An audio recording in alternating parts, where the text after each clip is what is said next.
बिस्मिल्लाहिर्रहमानिर्रहीम। आज के अगर सेशन की बात करें तो इंडेक्स की जो ओपनिंग थी वो माइनस ओपनिंग थी 197 पॉइंट के साथ।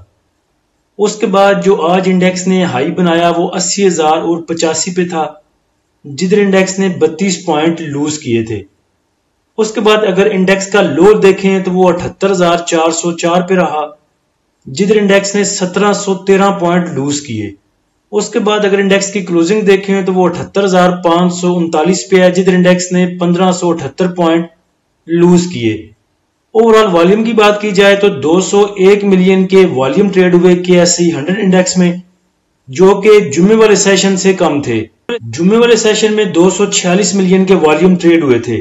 जैसा कि पिछली वीडियो में बात की थी कि जैसे ही सियासत चल रही है, जो पाकिस्तान का माहौल चल रहा है, बन्नू को देख लें, बाकी अफगानिस्तान के साथ देख लें, उसके बाद इंटरनल जो सियासी मामलात हैं उन चीजों को देख लें, तो उनको देख के लग रहा था, मैंने ये बात की थी कि अगर कोई अच्छी न्यूज आती है अदलिया की तरफ से या किसी सियासी पार्टी की तरफ से या एस्टेब्लिशमेंट की तरफ से, तो फिर कुछ उम्मीद हो सकती है कि इंडेक्स रिकवर करे।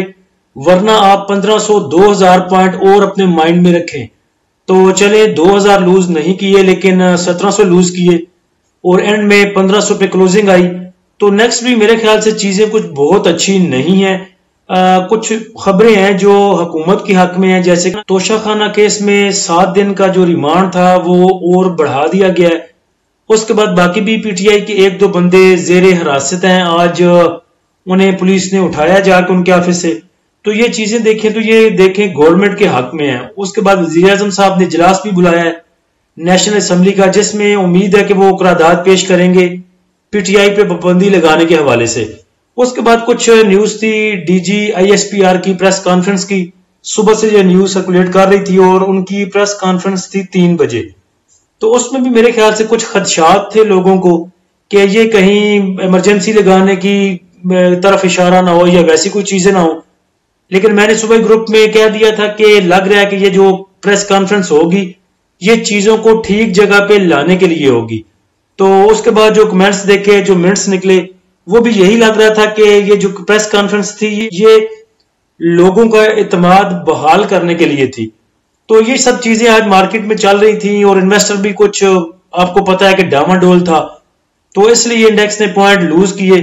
और पहले भी पता था, सदीकी साहब भी आपको बताते रहे कि जैसी सियासी मंजरनामे है या जैसी सियासत चल रही है या जैसे अदलिया के साथ टकराव और बाकी चीजें जो भी चल रही हैं, उसको देख के लग रहा था कि इंडेक्स ने 3-4 हजार पॉइंट जो है वो लूज कर ही जाने हैं। उसके बाद इंडेक्स हमारा वैसे भी ओवरबॉट था, तो चले एक तो वो करेक्शन आनी ड्यू थी वो आ गई। उसके बाद स्टॉक जो है वो अपने औकात की प्राइस में आ चुके हैं, तो मेरे ख्याल से ठीक है। नेक्स्ट अगर थोड़ा सा और भी पैनिक करते हैं तो माल दीजिएगा मत। मैंने ग्रुप में भी ये बात की थी कि चाहे इंसान हो या मार्केट, जाना इन्होंने ऊपर ही है। पहले भी देखे इंडेक्स हमारा 57,000 पे था, उसके बाद नीचे गया था 48,000 की तरफ, तो क्या हुआ, वापस आया। और जब वापस आया तो 57 को ब्रेक करके फिर 60, 62, 63 की तरफ आया। उधर से थोड़ी सी करेक्शन ली, फिर वापसी जब ली तो 70, 72 और 74 की तरफ आया। उधर से थोड़ी सी करेक्शन ली और उसके बाद जब वापसी उसने ली तो 80,000 को टच किया। तो ये कभी भी नहीं होता कि इंडेक्स आपका बस नीचे ही नीचे जाए। ठीक है, थोड़े 2-4 दिन, 1 हफ्ता, 5 दिन, 10 दिन पैनिक हो सकते हैं, थोड़े मुश्किल हो सकते हैं।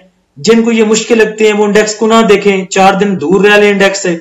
जो एवरेज करना जानते हैं वो तो कुछ करें, और जो कुछ नहीं करना जानते वो फिर सब्र करें बस। कुछ भाइयों के पर्सनल में मैसेज आते हैं कि हक्को लिया था 158 में, 160 में, इसको बेच दे। PPL लिया था 120 पे, इसको बेच दे। तो देखें, जब आपके पास कोई फंडामेंटल स्ट्रॉन्ग स्टॉक है, आपको पता है कि ये सदीकी साहब वाली बात है, अंडे बच्चे देते हैं, हक्कों का आपको पता है, तो क्या जरूरत आन पड़ी है कि इसको हमने 158 का उठा के या 160 का उठा के इसको बेचना है? ना बिके, इसका डिविडेंड लेंगे हम। और बहुत ज्यादा चांसेस होते हैं कि जब एक स्टॉक आपको एक हाई दिखा दे, 52 वीक का हाई दिखाए, जैसे कि हक्कों ने आपको दिखाया, तो बहुत चांसेस होते हैं कि दोबारा भी आपका स्टॉक उधर तक जा सकता है। तो पैनिक होके कुछ भी सेल मत करें। जैसे पहले चीजें ठीक हो गई थी, इंशाल्लाह अब भी हो जाएंगी।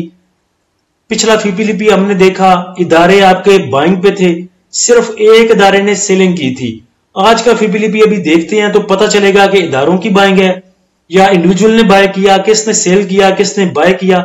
तो थोड़ी सी पिक्चर नेक्स्ट आगे क्लियर हो जाएगी कि हमने करना क्या है जो स्टॉक हमारे पास पड़े हैं। टॉप एक्टिव स्टॉक में देखें तो KEL में सबसे ज्यादा वॉल्यूम जनरेट हुए तकरीबन 33 मिलियन के। उसके बाद PEL, PIA, WTL, SNGP, FFBL, waves, silk, avian, airlink. वैसे आज एयरलिंक को दाद दें कि जैसे बाकी स्टॉक अपनी प्राइस लूज कर रहे थे वैसी प्राइस एयरलिंक ने लूज नहीं की। हाईएस्ट ने दिखाया 107 का तकरीबन और लो 102 इधर ये खड़ा था और क्लोजिंग इसकी 104 पे आई, तो मेरे ख्याल से अच्छा सस्टेन कर गया आज। उसके बाद सेक्टर वाइज अगर देखें तो इंडेक्स में प्रेशर था, इंडेक्स ने पॉइंट लूज किए, तो पॉजिटिव साइड पे तो कुछ भी नहीं, सिर्फ केबल और टोबैको ने 2-2 पॉइंट जो है वो गेन किए। नेगेटिव साइड पे देखें तो कमर्शियल बैंक्स ने सबसे ज्यादा माइनस पॉइंट कंट्रीब्यूट किए, 342 point. Oil and gas, exploration companies, fertiliser, power, cement, pharmaceutical, technology, investment banks, engineering, oil and gas marketing companies, तमाम के तमाम सेक्टर नेगेटिव साइड पे।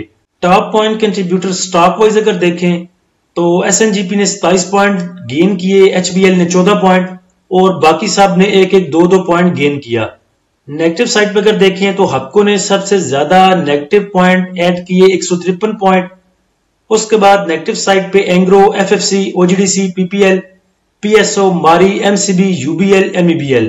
लास्ट सेशन पे जो वीडियो बनाई थी उसमें भी आपको बोला था कि अभी बाइंग पे मत जाएं, इंडेक्स को देख लें कितना गिरता है, इसको गिरने दें, जब रिवर्सल बनाएगा, जब वापसी की राह लेगा, रिकवरी की तरफ आएगा तो फिर इसमें बाइंग कीजिएगा। आज के सेशन का अगर फीपीलीपी देखें तो बैंक्स ने सेलिंग की 0.46 मिलियन की, ब्रोकर की सेलिंग है 0.83 मिलियन की, कंपनीज की बाइंग है 0.43 मिलियन की, फॉरेन कॉर्पोरेट्स फिर बाइंग पे हैं 2.37 मिलियन के साथ, फॉरेन इंडिविजुअल्स की सेलिंग है 0.05 मिलियन की, इंडिविजुअल्स की सेलिंग है 3.20 मिलियन की। इंडिविजुअल्स ने एक दिन उठाया था जुमेरात वाले सेशन में तकरीबन 1 मिलियन का और लास्ट सेशन में भी तकरीबन 3-4 मिलियन की बाइंग थी इंडिविजुअल्स की। उनके पास तकरीबन 4, 4.5 मिलियन का माल था और जब लास्ट फीपीलीपी देखा था तो मैंने ये बात की थी, आप चाहे वो वीडियो निकाल के देख लें कि इंडिविजुअल्स की बाइंग तो है 4 मिलियन की, लेकिन अगर इनको थोड़ा सा पैनिक किया गया, इंडेक्स और 400, 1000 पॉइंट, 500 पॉइंट, 1000 पॉइंट लूज करता है तो इंडिविजुअल्स माल फेंक देंगे। तो वही हुआ, इंडिविजुअल्स ने जो लिया था वो दे दिया 3.20 मिलियन का। उसके बाद इंश्योरेंस कंपनियां पिछले सेशन में सेलिंग पे थी, सबसे ज्यादा जो सेलिंग थी वो इंश्योरेंस कंपनीज की थी। आज फिर इंश्योरेंस कंपनीज ने माल उठाया 3.50 मिलियन का, ऊपर के रेट पे बेच लिया, नीचे आके फिर उठा लिया। म्यूचुअल फंड को देखें तो म्यूचुअल फंड की सेलिंग है 3.31 मिलियन की, म्यूचुअल फंड की भी बाइंग थी उस दिन लास्ट सेशन में। उसके बाद MBFC को देखें तो उनकी बाइंग है 0.03 मिलियन की, अदर ऑर्गेनाइजेशन की बाइंग 0.11 मिलियन, ओवरसीज पाकिस्तानी की बाइंग 1.42 मिलियन की। लास्ट सेशन में फॉरेन कॉर्पोरेट्स की जो बाइंग थी वो 1.40 मिलियन की थी और इंडिविजुअल्स की जो बाइंग थी वो $4 मिलियन की थी लास्ट सेशन में और 1 मिलियन जुमेरात वाले सेशन का। 5 मिलियन का माल था इंडिविजुअल्स के पास जो आज उन्होंने तकरीबन 3.25 मिलियन का दे दिया। म्यूचुअल फंड ने लास्ट सेशन में बाइंग की थी 2.20 मिलियन की और मैंने आपको बोला था कि म्यूचुअल फंड भी इंडिविजुअल्स 2 हैं, कभी भी माल दे के निकल जाते हैं। बेशक उन्होंने लॉस नहीं किया होगा लेकिन वो इतनी ज्यादा देर बाइंग पे नहीं रहते, तो उस दिन उन्होंने तकरीबन 2.25 मिलियन का बाय किया, आज 3.25 मिलियन का बेच दिया। अच्छी बात यह है कि कंपनीज आपकी बाइंग पे हैं, फॉरेन कॉर्पोरेट्स मुसलसल बाइंग पे हैं, इंश्योरेंस कंपनियां दोबारा बाइंग पे आ चुकी हैं, अदर ऑर्गेनाइजेशन की भी हल्की सी बाइंग है। बैंक्स की सेलिंग को आप सेलिंग नहीं कहेंगे बल्कि होल्ड करना ही कहेंगे। 500 मिलियन का बैंक्स ने बेचा तो ये ऐसा कोई ऐसी सेलिंग नहीं थी। तो मेजर जो आज का सेलर था वो इंडिविजुअल्स और म्यूचुअल फंड, और जो इन्होंने बेचा वो बाकी इदारों ने उठा लिया। तो मुझे नहीं लगता कि बहुत पैनिक सिचुएशन है, बस पैनिक किया गया लग रहा है और इंडिविजुअल से माल लिया गया। आज अगर फॉरेन इन्वेस्टर की बाइंग देखिए तो उन्होंने सबसे ज्यादा oil and gas marketing companies को उठाया है 1.35 मिलियन का। उसके बाद उनकी जो बाइंग है वो पावर जनरेशन में है, उसके बाद ऑल अदर सेक्टर में, उसके बाद टेक्नोलॉजी सेक्टर में, उसके बाद टेक्सटाइल सेक्टर में और उसके बाद oil and gas exploration companies में। इंश्योरेंस कंपनीज की बात की जाए तो इंश्योरेंस कंपनीज ने सबसे ज्यादा उठाया है कमर्शियल बैंक्स को, क्योंकि आज कमर्शियल बैंक्स गिरा भी बहुत। इंश्योरेंस कंपनीज की अगर बाइंग देखें कमर्शियल बैंक्स में तो वो 2.20 मिलियन की है, और इंडिविजुअल्स की अगर सेलिंग देखें कमर्शियल बैंक्स में तो वो 1.47 मिलियन की है। इंडिविजुअल्स ने सबसे ज्यादा जो सेल किया है वो कमर्शियल बैंक्स को किया, उसके बाद पावर जनरेशन को सेल किया, और पीछे आपने देखा है कि इन्होंने सबसे ज्यादा उठाया भी पावर जनरेशन को ही था। तो उसके बाद इंश्योरेंस कंपनीज की बाइंग फर्टिलाइजर सेक्टर में है, और उसके बाद एक्सप्लोशन कंपनीज में। नेक्स्ट अगर इंडेक्स के रेजिस्टेंस एंड सपोर्ट लेवल की बात करें तो इंडेक्स के पास आगे रेजिस्टेंस 79,300 पे, उसके बाद 80,500 और उसके बाद तकरीबन 81,000 पे लॉन्ग टर्म में। सपोर्ट की बात करें तो सपोर्ट इंडेक्स के पास 77,100, 76,500 और 76,000। लेकिन फीपीलीपी को देख के लग नहीं रहा कि इतना ज्यादा पैनिक कुछ सिचुएशन है और बहुत ज्यादा इंडेक्स नीचे जाएगा। अगर जाता भी है तो आपने पैनिक होकर सेलिंग नहीं करनी, क्योंकि इदारे बाइंग पे हैं। इंडेक्स कितना नीचे जाएगा, लोगों ने कितना पैनिक होकर माल देना है, ये कभी भी नहीं बोला जा सकता। जब लोग पैनिक होना खत्म हो जाएंगे या इदारे प्रॉफिट टेकिंग खत्म कर देंगे तो इंडेक्स भी रिकवरी बना लेगा, लेकिन ऐसा पैनिक होने की जरूरत कोई नहीं। नेक्स्ट अगर आपको पीपीएल मिलता है 112 108 के नजदीक तो जरूर लेना चाहिए। एच कार अगर आपको मिलता है 278 के आगे पीछे तो जरूर लेना चाहिए। एयरलिंक आपको मिलता है 96 से लेके 95 96 97 के नजदीक, 98 कर लें, 99 कर लें, इधर 2-4 रुपए के आगे पीछे डिफरेंस के साथ मिलता है तो अच्छा है, बाय करना चाहिए। डीजी खान सीमेंट अगर मिलता है 86 से लेके 85 86 पे तो मेरे ख्याल से ये तमाम स्टॉक्स की अच्छी बाइंग है, और इधर अगर किसी ने लिया हुआ है तो उसे पैनिक होने की बिल्कुल भी जरूरत नहीं है। अल्लाह हम सबका हामी नासिर हो। इजाजत दीजिए, अल्लाह हाफिज।